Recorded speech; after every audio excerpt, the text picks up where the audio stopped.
नमस्कार, रफ्तार मीडिया में आपका स्वागत है। आपके साथ मैं रीना झा बालियान। खबरों का रुख करेंगे, लेकिन उससे पहले एक नजर डालते हैं इस वक्त की हेडलाइंस पर। उत्तराखंड में चारधाम यात्रा का आगाज। अक्षय तृतीया के अवसर पर खुले केदारनाथ समेत 3 धामों के कपाट। तीर्थ यात्रियों में दिख रहा जबरदस्त उत्साह।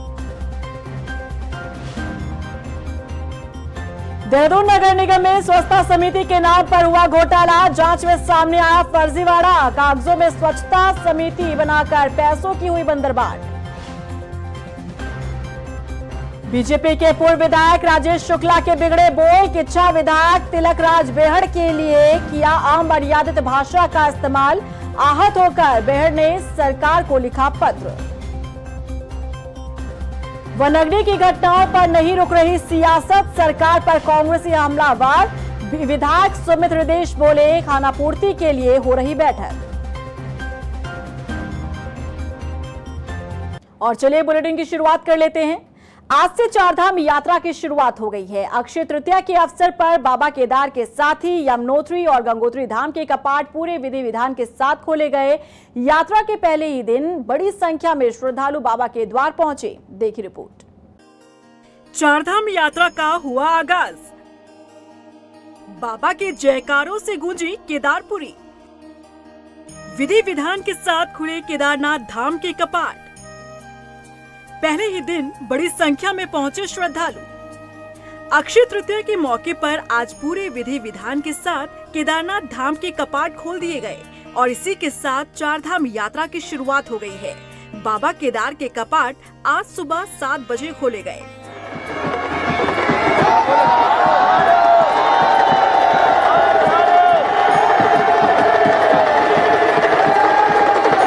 इस दौरान श्रद्धालु भी इस पल के साक्षी बने और उनमें खासा उत्साह देखने के लिए मिला।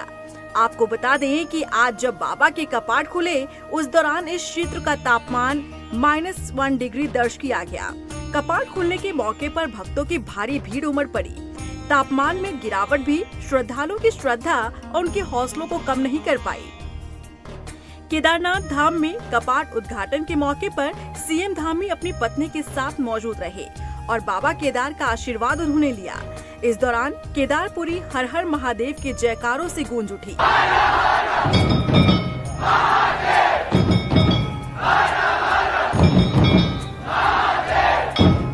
और हेलीकॉप्टर से पुष्प वर्षा करवाई गई। केदारनाथ धाम को फूलों से भी सजाया गया, जो बेहद ही खूबसूरत नजारा देखने को मिला। केदारनाथ मंदिर को 20 क्विंटल से अधिक फूलों से सजाया गया। चारधाम यात्रा के लिए अब तक 22 लाख से अधिक श्रद्धालु पंजीकरण करा चुके हैं।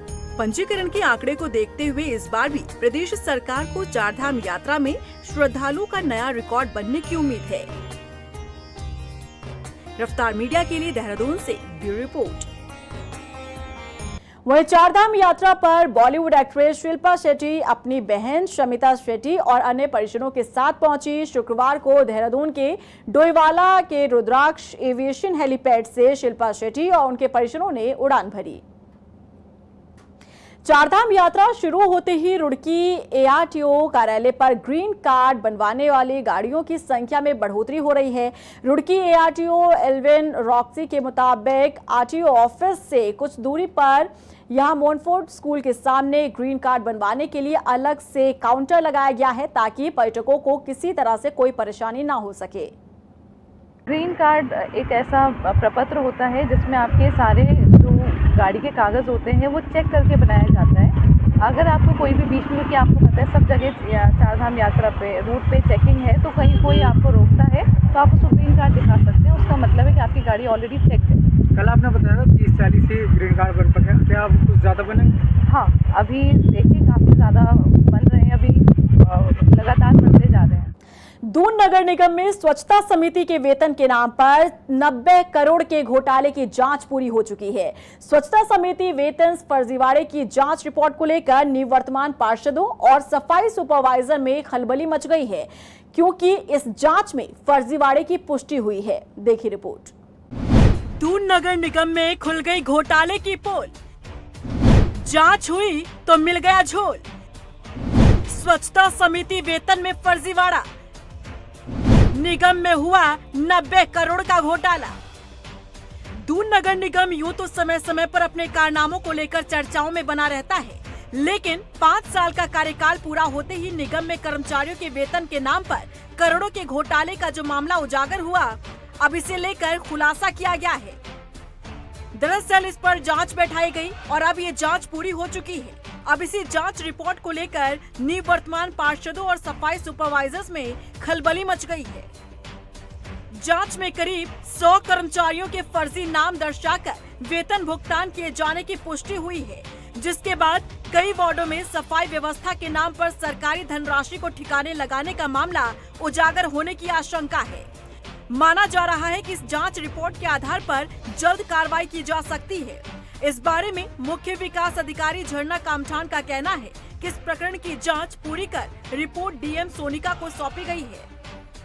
देखिए, इसमें एक समिति बनाई गई थी जांच के लिए। तो जांच के दौरान समिति के समक्ष जो तथ्य प्रस्तुत किए गए, उससे यह स्थिति प्रकाश में आई है कि नगर निगम में 100 वार्डों में लगभग 110 स्वच्छता समितियां बनी गई थी। तो बोर्ड का कार्यकाल समाप्त होने से पूर्व जो है स्वच्छता समितियों को भुगतान किया जाता था और वो स्वच्छता समितियां जो हैं वो स्वच्छता कर्मियों को भुगतान करती थी। बोर्ड का कार्यकाल समाप्त होने के बाद जब सत्यापन किया गया तो ये पाया गया कि लगभग 99 स्वच्छता कार्मिक ऐसे थे जिनका सत्यापन नहीं हुआ या जो अनुपस्थित पाए गए। तो इस प्रकार से ये 99 कार्मिकों का इसमें अंतर आ रहा था। तो बोर्ड का कार्यकाल समाप्त होने के बाद जो है स्वच्छता कार्मिकों का भुगतान सीधे उनके खातों के माध्यम से ही किए जाने की संस्तुति की गई है। हालांकि हमारी टीम ने डीएम सोनिका से इस विषय में बात करने की कोशिश की, लेकिन उनके शहर में ना होने की वजह से फिलहाल इस रिपोर्ट को लेकर उनकी तरफ से कोई जानकारी नहीं मिल पाई है। लेकिन जिस तरह से जांच रिपोर्ट में फर्जीवाड़े की पुष्टि हुई है, उसने दून नगर निगम की कार्यप्रणाली पर सवाल खड़े कर दिए हैं। और हैरानी की बात तो ये है कि पिछले 5 सालों से ये खेल चलता रहा, करोड़ों डकारे जाते रहे, लेकिन किसी को रत्ती भर खबर तक नहीं लगी। नगर के प्रथम नागरिक रहे सुनील उनियाल गामा भी क्या आंखें मूंदे बैठे रहे या फिर गामा भी अपना खजाना भरते रहे? नगर निगम देहरादून में स्वच्छता समितियों के वेतन के नाम पर पिछले 5 सालों में करोड़ों का जो घोटाला सामने आया है, दरअसल वो बंदरबाट के खेल का जीता जागता उदाहरण है। अब ये खेल कैसे खेला गया, आपको बताते हैं। दरअसल देहरादून निगम के 100 वार्डों में 10 से 12 कर्मचारियों की स्वच्छता समिति बनाई गई। सभी को वेतन 15-15 हजार रूपए दिया जा रहा था। 2 दिसंबर को बोर्ड भंग होने के बाद नई व्यवस्था बननी शुरू हुई। कर्मचारियों के वेतन और पीएफ आदि में गड़बड़ी की शिकायत सामने आई। शिकायत मिलने के बाद सीधे कर्मचारियों के खाते में वेतन ट्रांसफर करने का निर्णय लिया गया। नगर निगम में समितियों के एक कर्मचारी के आधार कार्ड और बैंक खाता संख्या जुटाए गए। तब पता चला कि करीब आधे से ज्यादा कर्मचारी है ही नहीं, यानी कि वेतन तो रिलीज होता रहा, लेकिन लिस्ट में मौजूद नाम से कोई कर्मचारी नहीं है। इस लिहाज से 5 साल में 90 करोड़ का खेल खेला गया, जिसकी जांच पूरी हो चुकी है। अब देखना होगा कि जांच रिपोर्ट के आधार पर किस तरह से कार्रवाई की जाती है। रफ्तार मीडिया के लिए देहरादून से सुशांत सिंह के साथ ब्यूरो रिपोर्ट।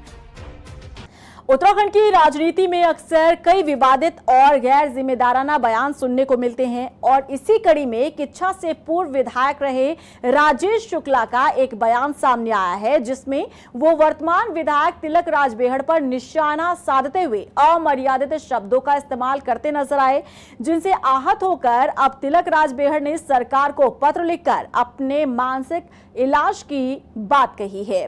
दरअसल चुनाव के प्रचार प्रसार के दौरान बीजेपी से पूर्व विधायक रहे राजेश शुक्ला ने कहा था कि तिलक राज बेहड़ को क्षेत्र के विकास कार्य नहीं दिखते हैं, इसीलिए उन्हें अपनी आंखों और दिमाग का इलाज करना चाहिए। वो कह रहे हैं मोदी की सरकार ने 10 साल में कुछ नहीं किया। वो कह रहे हैं दानी की सरकार ने 10 साल में कुछ नहीं किया। वो कह रहे हैं अजय भट्ट ने इस पूरे लोकसभा में 1 किलोमीटर सड़क नहीं बनाई, कोई काम ही नहीं किया। और 10 साल राजेश शुक्ला यहाँ विधायक रहा, उसने भी कुछ नहीं किया। मेरी आपसे विनती है, जिनके बच्चे भी छोटे छोटे हैं, कोई व्यवस्था करनी पड़ेगी। उनका आंख ठीक हो जाए, अगर दिमाग में गड़बड़ी है तो एम्स में दिमाग उनका ठीक हो जाए। उनको पता चले में दिखाया जाए, उन्हें एम्स नहीं दिखाई दे रहा, इतना बड़ा बन रहा है। उन्हें इतना बड़ा मेडिकल कॉलेज पूरा हुआ, वो नहीं दिखाई दे रहा। उन्हें शिक्षा के बच्चे डिग्री कॉलेज पढ़ रहे, मॉडर्न डिग्री कॉलेज में, वो नहीं दिखाई दे रहा। तो मैं कहना चाहता हूं, अगर मेरा मानसिक संतुलन खो गया है तो भाजपा के नेताओं से कहना चाहता हूं, आदरणीय मोदी जी से और खासकर मुख्यमंत्री से कहना चाहता हूं और अजय भट्ट जी से कि आप ऐसा करो, आप मुझे आगरा मत ले जाओ। मुझे आगरा ले जाने की जरूरत नहीं है, ना दिल्ली ले जाने की जरूरत है। सहसपुर में एक मानसिक रोग अस्पताल है देहरादून में, तो मुझे वहां एडमिट करा दो, चुनाव से पहले ही करा दो, कम से कम मेरा इलाज ठीक ठाक हो जाए, क्योंकि सारा इलाज का खर्चा तो विधायक का सरकार ही उठाती है। तो सरकार मेरा खर्च उठाकर मुझे, मेरा जब दिमाग ठीक हो जाए तब मुझे मानसिक रोग चिकित्सालय से बाहर निकाल दिया जाए। वनअग्नि सहित कई मांगों को लेकर हल्द्वानी में कांग्रेस कार्यकर्ताओं ने एसडीएम कोर्ट में राज्य सरकार के खिलाफ प्रदर्शन किया। इस दौरान विधायक सुमित हृदयेश ने कहा कि लगातार जंगल जल रहे हैं, प्रदेश में बिजली और पेयजल संकट गहराता जा रहा है और सीएम समीक्षा बैठक लेकर केवल खानापूर्ति कर रहे हैं। सरकार वैकल्पिक व्यवस्था करने में नाकाम साबित हो रही है। देखिए, कई सारे विषय हैं। बिजली का संकट गहराता जा रहा है।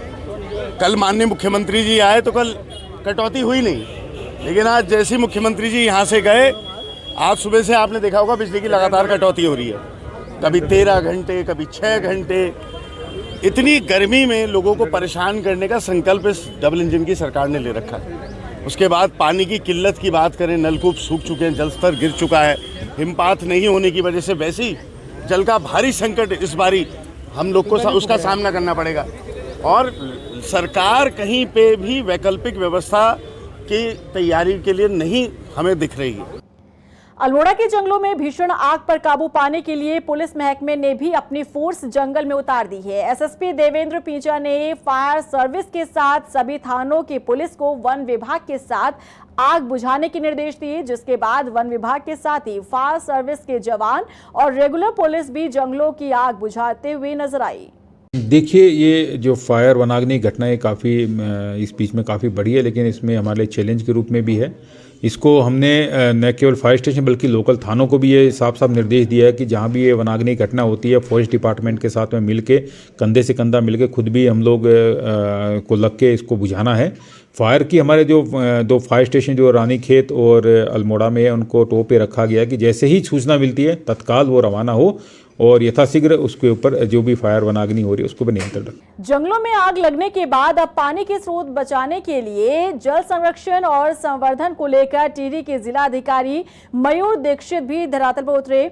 ग्रामीणों को जागरूक करने के साथ ही खुद उनके साथ मिलकर काम करते हुए नजर आ रहे हैं। देखिए रिपोर्ट।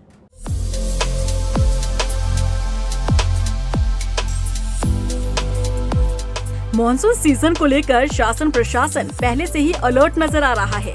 बरसात के पानी को किस तरह से बचाया जा सकता है, इसके लिए जागरूकता अभियान शुरू किया गया है और इसी कड़ी में टिहरी के देवरी तल्ली पहुंचे जिलाधिकारी मयूर दीक्षित ने ग्रामीणों को जल संरक्षण और संवर्धन को लेकर जागरूक किया। इतना ही नहीं, ग्रामीणों के साथ मिलकर जिलाधिकारी मयूर दीक्षित ने जल संरक्षण के लिए खंतियां तैयार की और मानसून के आगमन के साथ ही जल संरक्षण की मुहिम को और तेजी से संचालित करने का संकल्प लिया।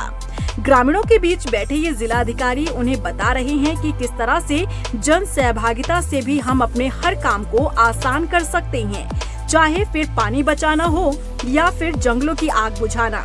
जन सहभागिता के बिना हर काम मुश्किल है।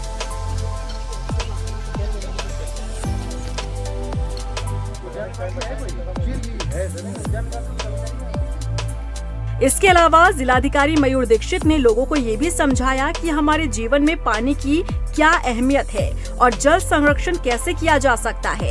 प्राकृतिक जल स्रोतों को किस तरह से हमेशा जीवित रखा जा सकता है ताकि जरूरत के समय वो पानी हमारे काम आ सके।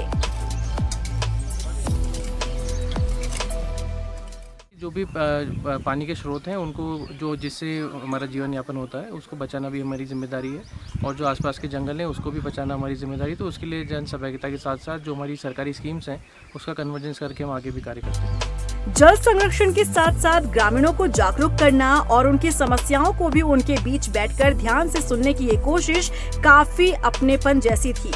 इस कोशिश से ग्रामीण न सिर्फ जागरूक होंगे बल्कि जिलाधिकारी की हर बात पर और गौर से अमल करेंगे। रफ्तार मीडिया के लिए टिहरी से अरविंद नौटियाल की रिपोर्ट। हल्द्वानी के बनभूलपुरा कांड में हुई फहीम की मौत के मामले में मुकदमा दर्ज किया गया है। कोर्ट के आदेश पर बनभूलपुरा पुलिस ने हत्या का मुकदमा दर्ज किया। बता दें कि बनभूलपुरा कांड के दौरान गोली लगने से फहीम की मौत हो गई थी, जिसके बाद उनके परिजनों ने कुछ लोगों पर साजिशन हत्या का आरोप लगाया था। एसएसपी प्रहलाद मीणा ने बताया कि कोर्ट के आदेश पर अभी अज्ञात के खिलाफ मुकदमा दर्ज किया गया है और जाँच के बाद आगे की कार्रवाई की जाएगी। देखिए, माननीय कोर्ट से एक निर्देश आया था 156(3) में, जिसमें इस प्रकरण में उनके द्वारा निर्देश दिए गए थे कि इसमें एक एफआईआर पंजीकृत की जाए। तो इसमें अज्ञात में मुकदमा दर्ज किया गया है। अब जैसे भी साक्ष्य आएंगे और जो भी चीज़ें होगी उसके हिसाब से आगे की विवेचना बढ़ाई जाएगी। सर, फहीम की मौत क्या गोली लगने से हुई थी? देखिए, पीएम रिपोर्ट और जो बाकी चीज़ें हैं उसके हिसाब से विवेचक ही बता पाएगा कि मौत किस प्रकार हुई है, लेकिन प्रारंभिक तौर से ऐसा लग रहा है कि शायद उसकी मौत जो है गोली लगने से हुई। रुड़की के तहसील परिसर स्थित जॉइंट मजिस्ट्रेट कार्यालय पहुंचे कांग्रेस के एक प्रतिनिधिमंडल ने चारधाम यात्रियों से अवैध वसूली का आरोप लगाया। बता दें कि महानगर कांग्रेस कमेटी द्वारा चारधाम यात्रा के वाहनों पर फिटनेस आदि को लेकर अवैध वसूली करने के मामले को लेकर ज्ञापन सौंपा है। उन्होंने कहा कि अगर विभाग ने अवैध वसूली को नहीं रोका तो कांग्रेस इनके खिलाफ धरना प्रदर्शन करेगी। चाहिए एआरटीओ के संबंध में हमारे यहाँ पे जो गाड़ियों की रजिस्ट्रेशन हो रही है उसके लिए अभी एआरटीओ मैडम को बुला लिया गया है। उनके द्वारा अभी फोन में भी अवगत कराया गया है कि कुछ इस कंप्लेंट्स को लेते हुए उन्होंने चेंजेस भी किए हैं। आज शाम तक आपको हम पूरा डिटेल बता देंगे कि हम क्या क्या स्टेप्स ले रहे हैं। अगर कोई भी इसमें गलत तरीके से किसी से अगुवाई कर रहा है 100% उनके साथ अगेंस्ट स्ट्रिक्ट एक्शन लिया जाएगा एंड हम जितना फैसिलिटेट कर सकते हैं उतना फैसिलिटेट करेंगे अपनी तरफ से। मैं बताऊँ आपसे कि हम इसे राजनीतिक मामला नहीं बनाना चाह रहे। राजनीतिक मामला तो इसे इस प्रदेश की सरकार बना रही है। हिंदुओं की सबसे बड़ी, सनातन धर्म की सबसे बड़ी चारधाम यात्रा है, जिसकी शुरुआत गाड़ियों के और यात्रियों के रजिस्ट्रेशन से शुरू होती है। और जिस यात्रा की शुरुआत में ही भ्रष्टाचार हो, जिस यात्रा में महिलाओं के लिए कोई शौचालय ना हो, पीने के पानी की व्यवस्था ना हो, गाड़ियों के जो है वहाँ पार्किंग की ना हो, कोई अस्पताल ना हो। आज पहली बार मैं अखबार में पढ़ रहा था कि बहुत सालों से यात्रा हो रही, पहली बार जो है इन्होंने नए डॉक्टर्स जो है वहाँ अपॉइंट किए। अल्मोड़ा में पिछले 2 दिन से बनी हुई पानी की समस्या का समाधान न होने पर अब बीजेपी के प्रतिनिधिमंडल ने जल संस्थान के अधिशासी अभियंता से मुलाकात कर नाराजगी जताई। इस दौरान अधिशासी अभियंता ने जल्द ही समस्या के समाधान का आश्वासन दिया है। तो वहीं बीजेपी नगर अध्यक्ष अमित शाह ने कहा कि विभाग को गंभीरता के साथ पानी की समस्या से निपटना होगा ताकि आम जनता को परेशानी का सामना न करना पड़े। 2 दिन पहले सोमेश्वर में चनौदा के पास बादल फटा और बादल फटने से कोसी नदी में पूरा मलबा उसका आया। मलबा और जो निर्माण कार्यों की मिट्टी थी वो पानी में घुलने के कारण नदी में यहाँ बैराज पे हमारा कीचड़ जमा हो गया। हालांकि हमने कोशिश की कि बैराज से कीचड़ निकाल के और वाटर सप्लाई नॉर्मल की जाए, मगर पानी में इस तरह से घुल गई है मिट्टी कि उसको अलग करना संभव नहीं हो पा रहा है। एक्शन साहब से हम इस विषय में वार्ता करने आए।